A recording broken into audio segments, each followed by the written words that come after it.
vous êtes à l'époque de Théti, c'est-à-dire on est pratiquement moins 3000, et les gens accèdent déjà au paradis.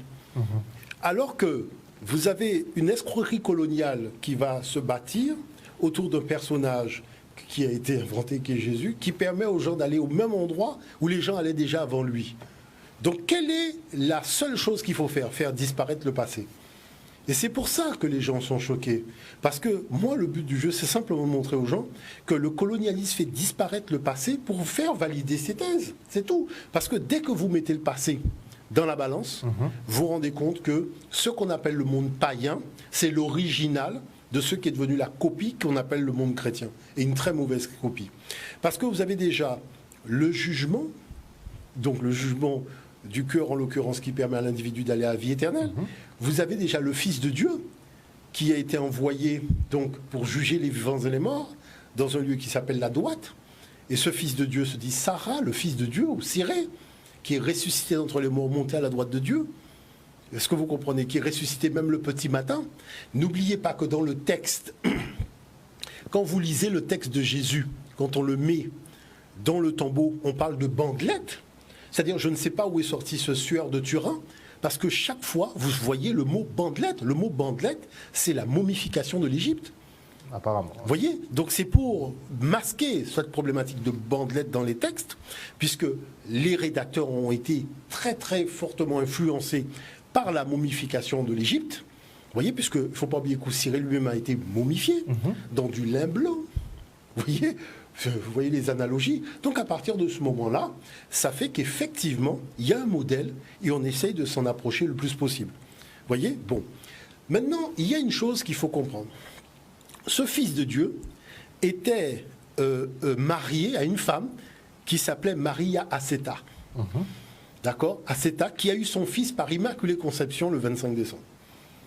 Regardons le document suivant.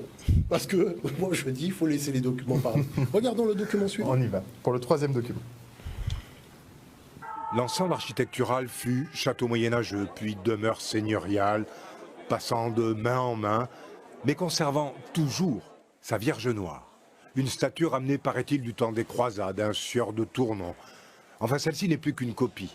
500 ans tout de même, la Vierge prenant alors la place d'un culte matriarcal très ancien.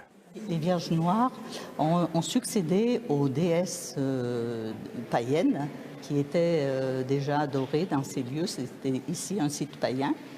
Et on adorait ici la déesse Isis, qui était une déesse noire.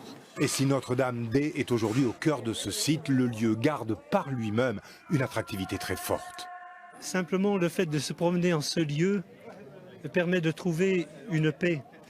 La grâce de ce lieu est une grâce de paix, un cadeau de paix. Reste une notoriété qui fait qu'on se marie beaucoup sous les yeux de la Vierge. 17 mariages cet été à Notre-Dame-des.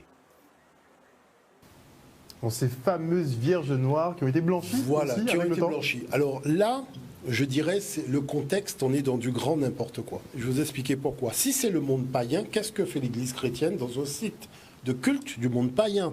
Et comment ça se fait qu'on reprend tous les archétypes jusqu'à la couleur de peau de ce qu'on appelle le monde païen? Donc, il y a beaucoup de choses qu'on cache en réalité. Pourquoi cette femme, qui était l'épouse d'Ouziré, d'accord, est devenue d'un seul coup sa maman? Parce que la tradition africaine, elle est matriarcale. La femme n'est pas sortie de la côte de l'homme.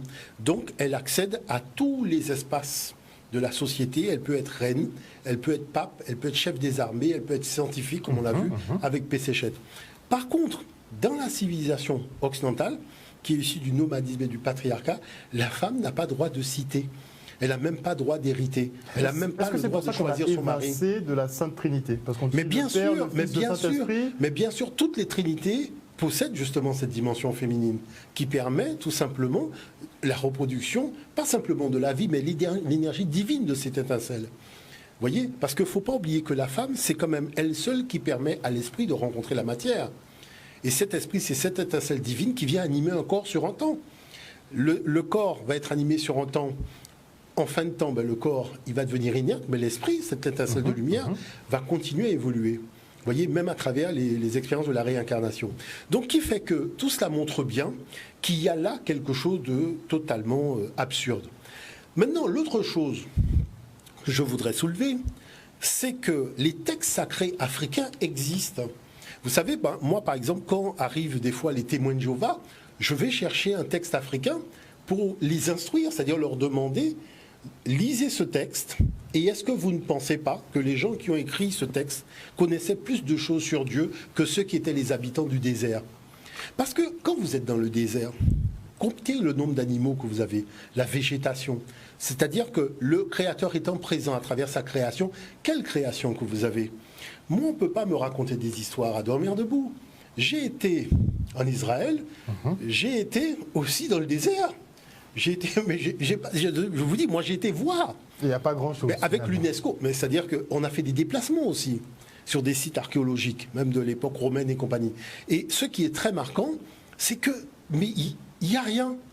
C'est-à-dire c'est du sable, du sable, du sable. Le désert. Et ce qui est grave avec le sable, c'est que quand vous mettez vos mains dans le sable, le sable vous brûle les mains. Donc vous ne pouvez pas faire d'agriculture. Voyez, donc forcément, vos conditions de vie vont avoir une influence sur votre rapport par rapport à vous-même, parce que vous êtes dans la survie. Hein, c'est la guerre de la survie, et vos rapports seront des rapports guerriers avec les autres. Voyez, tandis que là, qu'est-ce qu'on découvre? L'importance de l'explication de l'apparition des classes d'êtres, les végétaux, les minéraux, les animaux, c'est important dans le texte sacré.